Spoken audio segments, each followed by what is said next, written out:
Hey everyone, thanks for listening. Just so you know, this episode is gonna be in English. Really see what you believe, which Ja. is the power of music and how it can unify. Willkommen bei Hungry, dem Podcast für alle, die hungrig auf Kreativität, Inspiration und neue Ideen sind.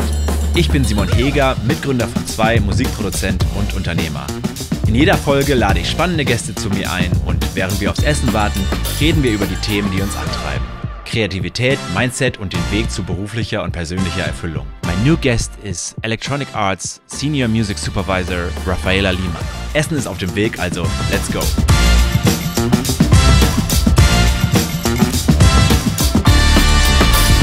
All right, Raphi, welcome to the podcast. Thank you for having me.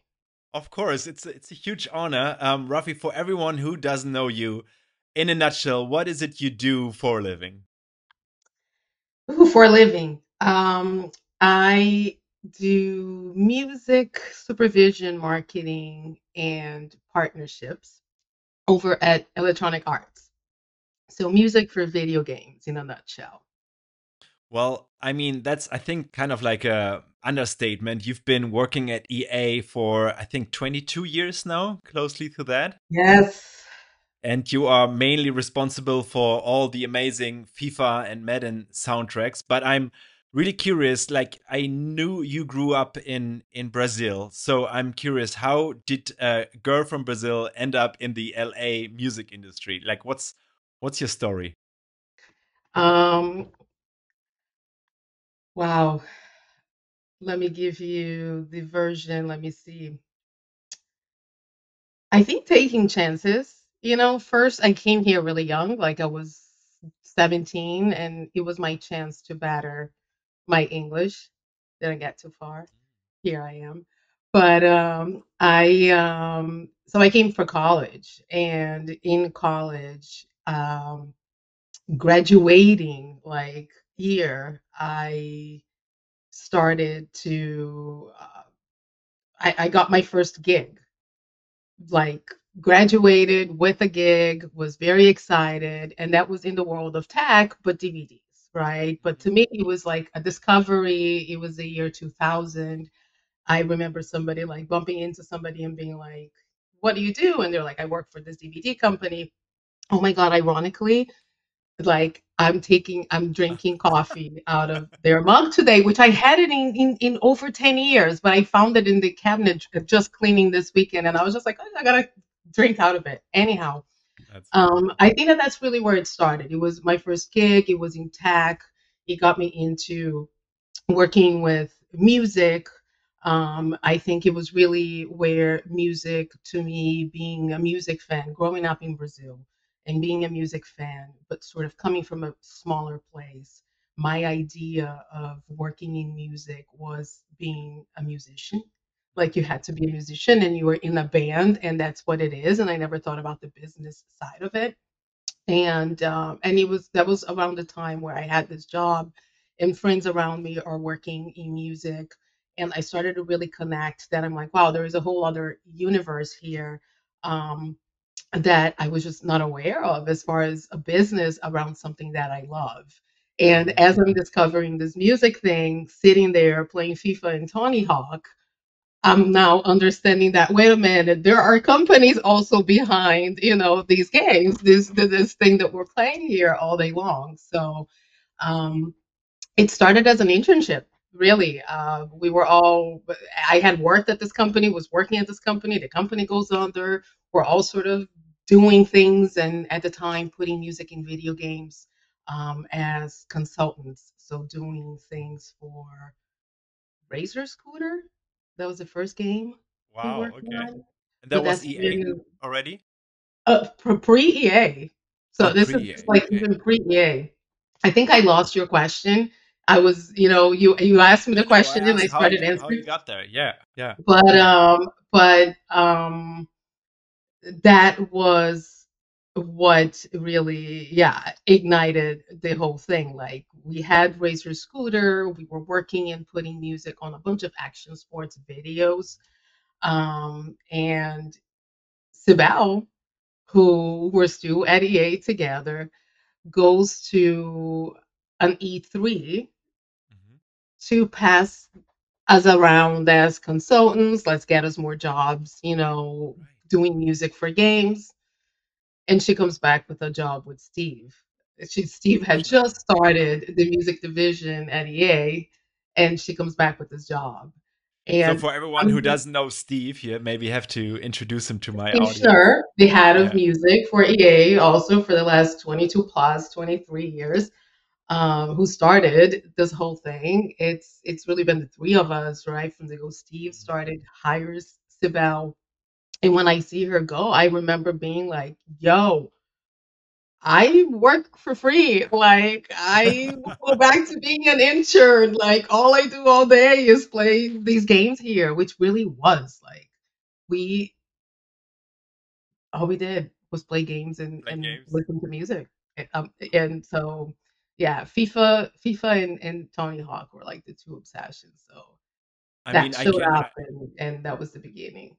These games are really like they're so much part of pop culture. I remember how I listened to all the Tony Hawk soundtrack when I was a teenager, and then of course FIFA. I didn't even play soccer or Fußball as here in Germany, but everybody knew about the soundtrack. So that was that already in 20 when did you start? What year? 22 2002 pretty much. Was that Yeah. already like a thing, or When did you start with the soundtrack? yeah, when did I think when I started, we were putting out '03, Hmm. the '03. So I remember starting and seeing like Sport from Stiller and Ah, there you go. remixes of like Avril Lavigne, right? It was when EA was starting like stepping out of like having one track, which was, here's Blur or here's Fat Boy Slim. Like, Right. so that was like that first year that they were stepping out. And I remember uh I made a mixtape and I came in with this CD for Steve and I was just like, here's, like let me show you what soccer football sounds like around the world. Um, and I had like Carlinhos Brown and Cavaz from Colombia and Buffy Amiyumi from Japan and just things from all over the place that I could like find and were rhythmic and were my experience of football and Right. how I felt about it. And and that's when he's just like, okay, you got FIFA next year, So FIFA 2004 was my first one. And Wow. that was Okay. the FIFA that, collectively we had Radiohead and Kasabian, and we had Tribalistas. So it's the first Brazilian, band Wow. being That must have licensed been into special that. for you too, to We get all the had Brazilian. we had Versing Helden, and Ah, Versing Helden went on to win like all these Echo awards. Echo. Yeah, After there's no Echo anymore, but yeah, it used to be the most God, I'm important aging music award myself. in Germany. Yeah, wir sind Helden. Yeah, we love those. That was But a but great band. but that's when, I remember, that's in my head like year one. When you get to like year two and three, that was a big reference that people would come up and be like, "Man, that one German band." Like I wanted to learn German just to sing that song, Really? and you start to, really see what you believe, which Yeah. is the power of music and how it can unify us regardless of you being able to understand that language or fully be a part of what it is. Like that sound, that moment, like it can bring you in. And I loved when I just heard that last year. We Mhm. were in a meeting with somebody and they said, uh, this Italian band, I would never Mhm. listen to them if I were to pick and choose on my own or and as I'm playing it and they're playing it through the game, it's not one of my favorite songs and it's in all Really? of my playlists, and so that's really cool to be able to get that effect. right? And I think that Yeah. that kind of was the intention and the goal. Like, let's Yes, I bring it. wonder. I wonder how much of the soundtrack. I mean, you still basically handpick the soundtracks yourself, right? I'm sure you have Oh, we have help. a team, right? Yeah. Sibel is our supervisor day to day there with our main producer. Hmm. So they are in the trenches, like day in and day out. I've over the last 10 years plus at this point, really focused on outside of game, like what can we do? Well, there's some inside stuff still actually. But the on the marketing side and partnering side and understanding what else we can do with an artist or with an artist once you place a song, that's where I've been focusing a lot more. So with something like our football title, one of the things that I've had a lot of fun with the last 10 years is partnering with some of these soundtrack artists to create uniforms that we bring in the game, Oh, right? So we've got okay. over like 60 something uniforms that I've designed with everyone from Run the Jewels to Childish Gambino to Billie Eilish to the Rolling Mm, Stones and Gorillaz and Anita and Glass Animals and Rama and like we just launched with Young Miko and J Balvin and Rufus Du Sol. A Walk with the Future is ancestral in Brazil with which is an indigenous Brazilian group that he created this great platform for. Um, so with Balvin, actually, we had that next step because that's really the fun thing that we have as a team. Like it's the three of us working, not just the three of us. Actually, we've managed to finally double after 22 years. In the last finally. few years, we finally doubled, which is amazing. But seeing through, all of the original scores, which is, a big part of Steve's Mm, world, to what we do in game, to what we do with artists outside of game, events and marketing, like I said. The jerseys was something that, it started with this opportunity of like, hey, we have custom jerseys is something that kids really like in a game. Let's help with the variety and bring this in here. And we start that and we see them becoming like the most played with jerseys as we put them out, right? They always go to the top 10, top 20, which is great. And I would always like dream out loud about the next, like, oh, what if we can do a court, or what if we can think over a game somewhere? Like, what if? And this year, when we did this partnership with the current artists, we had the opportunity to book J Balvin to perform at our launch event in Madrid. really? And there we had a connection with La Liga. We start talking about this moment, and all of a sudden, fast forward to just now in March, and we were with La Liga and FC Futures, which is a world within EA that's focused Hmm. on empowering, youth football and with training programs and coaching and not just equipment, but that too. And then um, coming to this community in Colombia with J Balvin, we picked a pitch and we refurbished the whole pitch. He did the whole design, and we had a launch event with them, with him and Wow. La Liga, and we have about 50 kids from the soccer, team come out and do the training, and they're all wearing the kit that he designed for Oh in my game. God. And Wow. that was just so dope. And now the kit is in the game, right? And it's Is, available. is So, that one of those moments where you really feel, okay, your work that you're doing has an impact, not only on, artists, but also on the whole community, and it actually shapes pop culture? And if so, like, I wondered, when was that the first time? Was it after you had Kasabian and Radiohead and all these amazing bands? And like, did you already know oh my this is goodness, the bigger than first just time, the game music? I'll think about the first time. Yeah. I would say there is another one that's last time, not last time, because this moment with Balvin just happened. But Mm, I have to say this one because to me it was so special. Um, Now in March, Carnival in Brazil, mhm. and you were talking about this idea of sort of really manifesting culture, right? Exactly. So, Yeah, so that's yeah. like coming to my head, something super fresh. Um, Alex Lima is a amazing musician, songwriter, like culturalist from our home state back in Brazil, and somebody who at some point I had one of his songs in the FIFA game, Okay. FIFA 12, I think. Mhm. And in one of the groups that he was a part of, right? He was a songwriter. He was one of the writers on this track. And Alex passed tragically.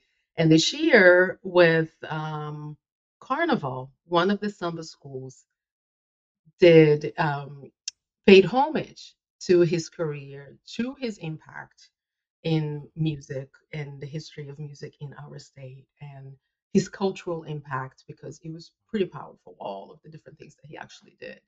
I love that. And as they're going through this history in the samba school, when they're going through the, samba street, like sambódromo, like from our place, there is a whole ala that was dedicated to FIFA 12. And I started like crying, like I'm watching this and I'm like, oh my God. And then the reporter that is telling the story and this and this and this and that happens to be one of my best friends, like that I grew up with, right? And we share even the same name, like, and so she's talking about this story, this history and whatnot. And then she's like, yes, and it was another capixaba, like Raphaella Lima, who connected in Parará, and she's Oh, still there oh, doing this. And I'm like, oh my God, like the idea of the full circle of sort of leaving a wow. place, wanting to create a bridge, do more for it, right? Like sort of Right. at times, like even feeling disconnected and isolated, not knowing that you were really being a part of it because you was in the other side of the world. Of But you course. placed this one song and Uh, what that one placement can do is it's just crazy. phenomenal. Yeah, it's Like so much that more than just, cultural impact there was so visible, where it's like, wow, we really came all back around. no, I love that. And I know that you are a spiritual person. I'm lucky enough that I think we known each other for quite some time now. And I think maybe it was, destined for you to pick that song like 10 years or 13 years ago. And I wonder like how much of your spirituality and intuition flows into your work. How do you, like, if you find a song, is there anything more like a strategic approach, or is there like part of your heart where okay, this one is gonna be bigger maybe than just the soundtrack, this might have like a bigger impact on the whole world? It's an interesting question because I feel like at times when I think about it, I'm not sure that it is that clear. Oh, this is going to be bigger than anything. Mhm. It is more of a physical feeling, right? That like gut feeling. So it's a feeling. It's how that track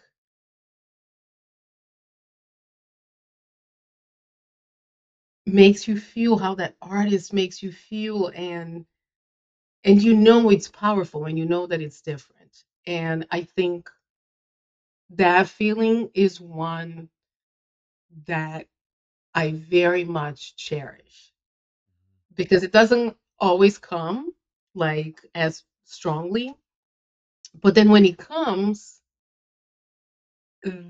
the song or the artist that you feel that for isn't always overnight either. Okay. So most recently, um, I've been kicking and screaming about Dochi for like 5 years, Really? And so when we were at Super Bowl this year, my my creative team from Madden comes up and they were like, "Dude, we're watching the Grammys and we can only think about you because you Wow. were there, right?" And oftentimes that's the position that I'm in, Mm, where I'm sitting from this place of just feeling. And that's so you true. were looking at me and you were like, "So what?" That's how you feel, right? Like, and I don't have the data, I just have that, "Oh my god, this is so different," or "This is so great," or "This punched me," or "This, stung me." Like, what is this? Like, it really is physical, Yeah. like, so it's fun. I do like feeling it. And I think I heard in another podcast with you that there is like constant inbox with about 4,000 tracks waited to be listened to for you. And I wonder how often do you get that feeling percent wise? Is that like maybe you click through the songs and then 10 times out of 100 you'll have, okay, this is something, or even less or more? Or I don't know a number. I feel like I can feel that way now because I'm also like at this point I feel like I'm not listening to as much music as I should because there's so many other things that I have to be doing. So it takes away from that moment of having even, more of a playground to kind of be like, right. wow. Yeah. When I Yeah. do stop, it comes from places I just didn't expect. Hmm. Like I would say it's the discovery, I feel like it's a couple times a year where you have that one or two, maybe three things that you're like, wow. Like I remember a couple years ago, it was Omale. I heard that so-so track, I feel, and we had just done the game. We had just closed the You're like, game. no. And it was one of those that it really hit me. Like I went to Brazil at the end of that year, and everybody's like, "Okay, so what do you like?" I'm like, "Let me play you this whole Omale album." Like I just wanted to like listen to Omale after that, and like hurting inside that I missed, that very moment with that track. And then we did him the next year. Did a Jersey with him Oh, this nice. time around. Nice. And, but that level of, like, falling in love, like, wow, Ah, he was another one, like, more recently that I'm, like, just beautiful. obsessed. So That's awesome. it's that. It doesn't That's why I think I said I like that feeling because right now it doesn't happen, like, as you just don't have the time to consume Right. as much even though you have to. So when it does, it's an Special. exciting. Yeah, it's exciting. And you've been to been at EA like about 22 years, and I'm sure it wasn't always easy road. And I'm sure there's, as in every career, there's ups and downs.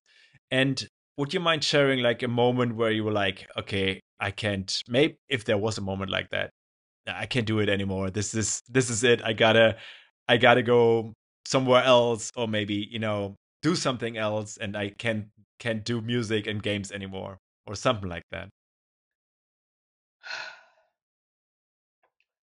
22 years, but we have gone through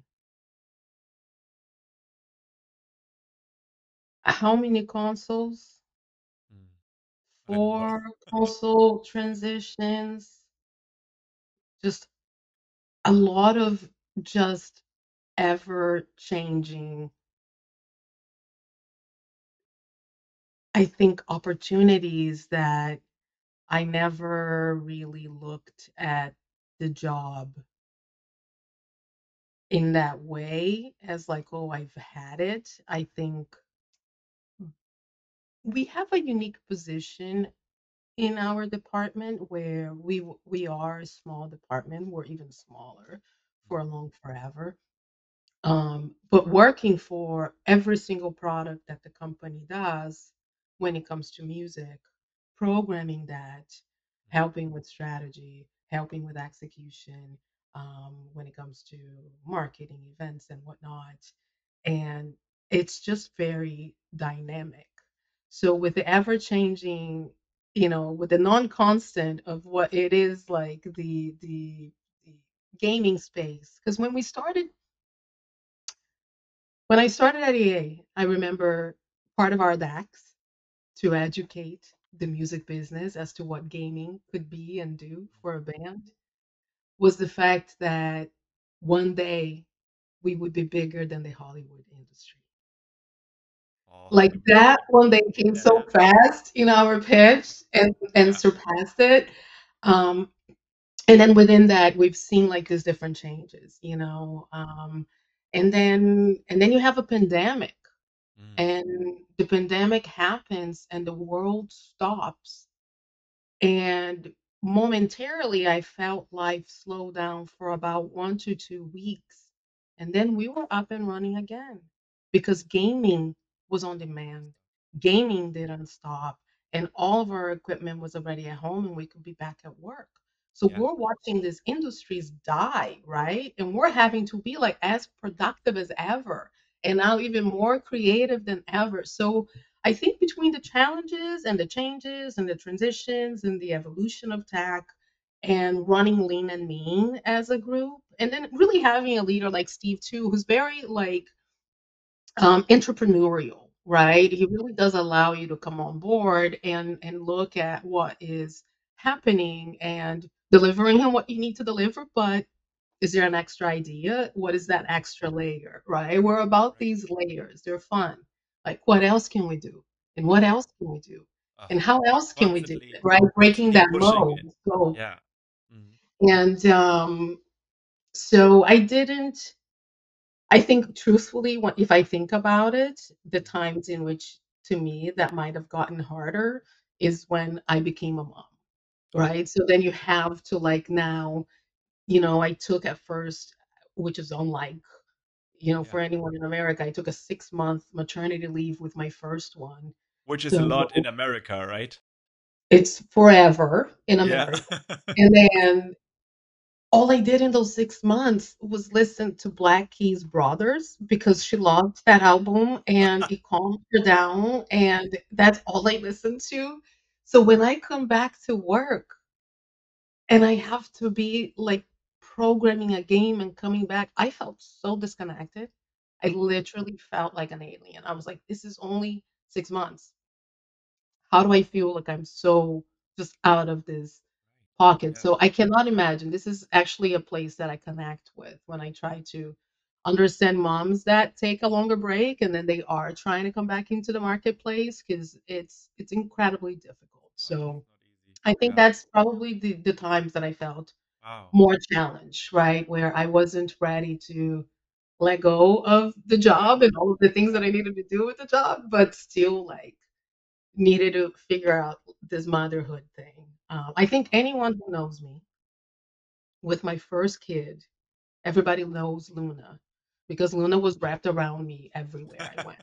Like beautiful. that kid had 4 Coachellas under 5 years old. About, like she was to every festival. She met everybody. She was just like out.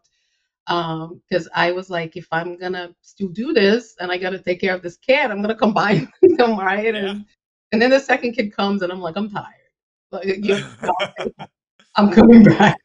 I can relate. I get that. No, but I'm sure Luna has like a very strong connection to music now already. I'm Yes. assuming, which is She great. plays the piano, she's self-teaching now guitar, and she's picking up the bass, and she's Wow. talking about Okay. being a producer and playing. She started a band. She's got a great ear. Like she She's really is. training to be in the EA Sports soundtrack one day. I'm gonna work But for her. thanks for sharing that, Rafi. That was really as insightful. On the other side, like, which was one of your highlights? I read a lot about you. I mean, I know you. I know you've been working with Snoop Dogg a million times. But I wonder, is there like maybe an artist, a band, or just a sync that you made happen other than the one that you mentioned already, where you were like, oh my god, this is so much fun. I don't want to do anything else. Things that I've made happen that Yeah. I've connected. Or that artist that you worked with and felt like, okay, that's so cool, or Well, I think back to the Brazilian thing Mm. and not necessarily music momentarily. Um, Probably the craziest moment was meeting Pele Mm. Wow. twice. Okay. One outside Really? of EA, which it was completely random. Like I'm in New York on vacation, and somebody's like, "Do you want to go meet Pele?" And I was like, Sure. "Rhetorical question, or what's happening?" And he was opening the Nasdaq. He was ringing the bell at the Nasdaq stock market, and so I showed up at like 5:30 a.m. and we watched the whole thing. And I wore like a green dress, like very Brazilian, like so. I'm like one girl in this room, like popping out of all the media because I went with some media guy. And so as he's done, like, and he walks right by me, and I'm like, Pelé, ta ta ta ta ta, and Mhm. start speaking Portuguese. So he was super nice. Tell him I worked for FIFA at the time, like the video game. And he's just like, oh my God, I gotta be on that game. And he introduces me to his assistant, and we exchange information. And fast forward, he is on the game. Like, Ah, I don't know, 5, 6 years later, I don't know. uh-huh. And we were at E3, and the execs are gonna go meet with Pele, and they were like, Rafi, you gotta come meet Pele. And I was like, oh yeah, I gotta go meet Pele. I know And him, but I'll meet him again. Yeah. I mean, when I get up to him and I'm like talking Portuguese again, and which he gets so excited. And I was like, well, remember when we met in New York and you said you wanted to be in the game? You're in the game, like totally taking credit. It wasn't me. Like That's I so was cool. there, always cheering up. But it was so awesome. So that was really cool. I got to meet him a couple of times. That's When it awesome. comes to music, man, I don't know, as I think the job has given me these moments, right? Again, I think I'm living a Brazilian moment extra today too, Mhm. because I just went to the Brazil and US women's game this weekend with my girls. Cool. Even though Brazil lost, because Oh, what? Trinidad, she's amazing.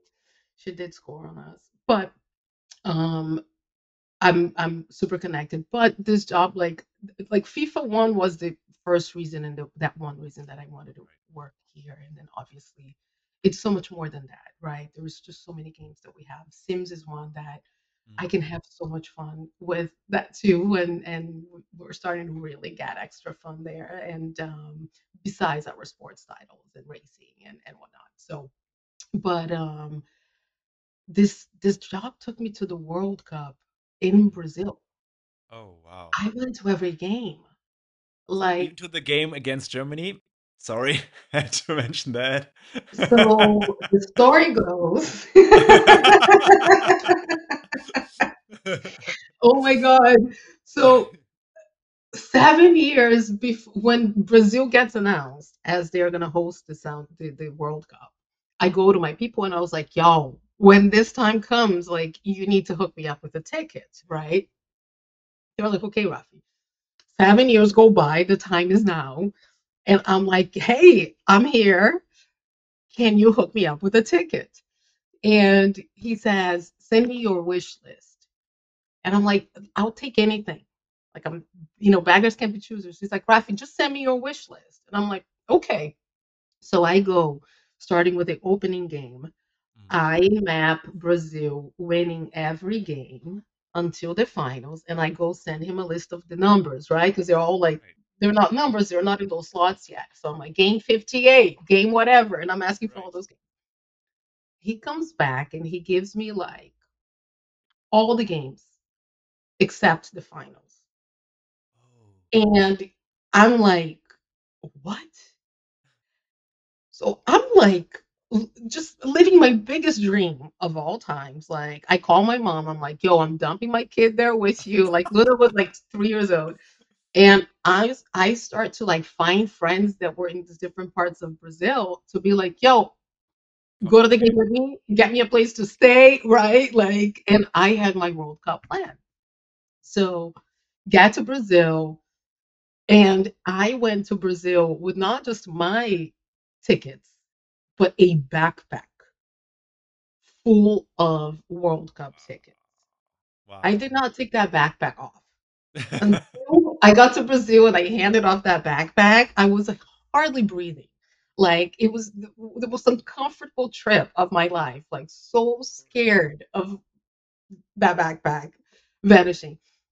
But I get there, and in the process, like I get this note from them saying, Raphi, so sorry. We have an executive from Germany who's now, wanting to go, and they really want to go. They want to go to the semifinals. And but guess what? You're gonna get final tickets. So he does this swap, right? So I don't have the semifinals, and now I have the final tickets. Mind Oh, you, I had already purchased the whole shebang where I'm like, now I am in Belo Horizonte, whether I have tickets for this game or not. By then, the only game I hadn't made it was Mexico, and we tied. mm. So between me and everyone who was my friend was like, you need to figure out a way into the stadium because you're making them win. Every time you go in there, Really? you're Of making them win. course. I was like, I need to Yeah, get back. be very superstitious. Yeah, of course. And it was my wedding anniversary. Oh, And we were coming from Colombia against like Colombia. So we were coming from Fortaleza, which was an amazing game. And we're at this little bed and breakfast place. And I'm like, just talking, in my husband's ear, talking with people who are there. And I was like, this happened, and now I don't have tickets, and blah, blah, blah, blah, blah, blah, blah. Dude next to me, guess what? I got tickets. Like, I can sell you tickets. I end okay. up buying these tickets for like a liver and, an arm and a leg. And got in there and realized that obviously this dude was a German dude. So I Mm. am sitting with all Germans, Oh my God. with that like all Brazil. And it was Devastating. insane. It was insane. Like I went to the World Cup for free every other game. I spent my life savings on that game, got Oh in my there, God. and I was in shock for days. Oh, I'm For sure. days. I actually got up after the third goal because I was just like, I gotta go wash my face. Let's check this off, right? Like this is let's restart. And I get to the bathroom and they hadn't finished the bathrooms, so they didn't have mirrors. Okay. So it felt even more just like I couldn't just have an outlook. You know what I mean? I was Yeah. just trying to like it was just like a brick wall. And I'm like, so I washed my face and I'm like, come back. And my husband is trying to tell me something, and I'm just telling him off because right now I'm just so In the zone. just really what's happening. And they score again. And when Oh, they score again and I look up, it was 5-0. So he was trying to tell me that they scored when I was in the bathroom. Like I missed the fourth goal. It was just too brutal. I But know. I did, we were the last score. We were down 7-0, and then the last Then you made one. goal was Yeah. ours. Yeah. And I was single-handedly screaming in that place. And all the Germans around me, like we were best friends at the end of the night. And they were like, girl, that was for you. Because Okay. at the end of the game, I was just sitting there, just give me one. Just You got one. let this out, please. That was Oh, just crazy. thanks for But I sharing will that. tell you Yeah. this, I was all in for Germany when I got to that final There because you I was go. not gonna see Argentina winning Brazil. Uh, So my boss is looking at me like we were at the finals together. He's like, dude, you just lost 7-1. And I'm like, Germany. Germany. It's Germany. Well, thanks for that.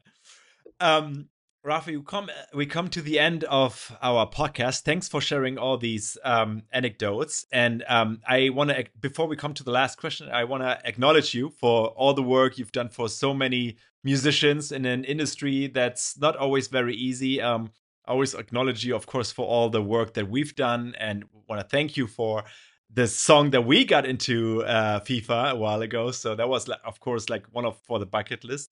It's been really great talking to you, and we have a tradition in our podcast where the last guest leaves a question for the new guest, not knowing who that guest is. And the question that has been left for you is, we kind of covered that a little bit already, but when did you last time really listen on your gut feeling, although everyone around you, maybe there was outside pressure not to do that? Was there a moment? And you can take your time if I can edit anything if you. Oh, I have a good story. It has to be the last time, or can it be a time? A Good. time. Good.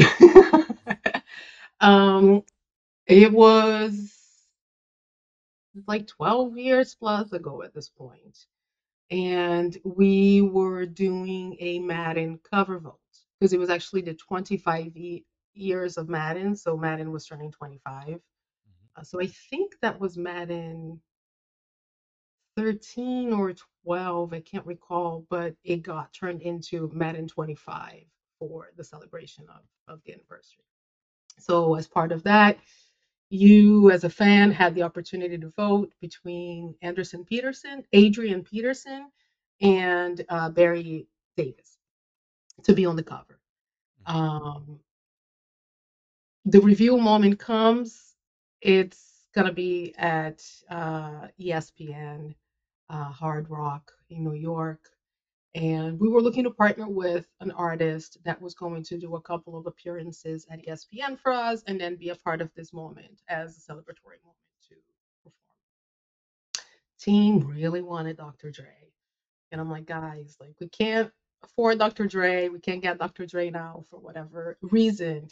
And campaigned very hard to get somebody by the name of Kendrick Lamar to be to get into it. And I have to still try Ice Cube, and I have to like try some other folks, and I'm like, but I have the guy, but I have the guy, but I have the guy.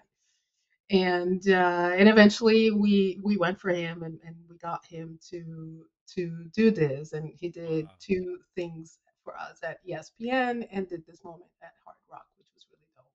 And So that if was you at the Google very early stage of his career, I'm assuming. very early, if you Google, like he was just a baby. I think it was 2013.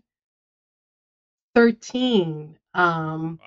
So if you there is like YouTube videos that shows him performing like Bitch Don't Kill My Vibe and Backseat Freestyle, and I remember just being like, so can we talk about like what you're gonna do with the lyrics? Because it was televised, Yeah. and they were just like, Kendrick is not gonna like edit anything for you. And I'm just like, guys, like I need to have this conversation. Like it's going to be a televised moment. And it was really dope because they really left me like sweating until the last minute. And then when he comes on, like he just mega professional, flips a couple words, gets it through, and I'm like, okay, that was Nice. awesome. So I love that one because now like people, That's great. people will look and they're like, what? And I'm like, man, we were there. Like I had to sell you really hard on this. We were there. Wow. Raphi, what a beautiful final story. So thanks so much for being on my podcast. It's been an honor. I'm assuming, I know that we're going to talk really soon for other projects that we're working on right now. So yeah, thanks and take care. Bye-bye. Thank you for having me. Das war Hungry. Ich hoffe, die Folge hat euch inspiriert und neue Impulse gegeben. Wir sehen und hören uns beim nächsten Mal. Bis dahin, stay hungry. Can you feel the heat? Some more fire. Hold on. Feel the beat. You can see it in my eyes and the lines that I speak.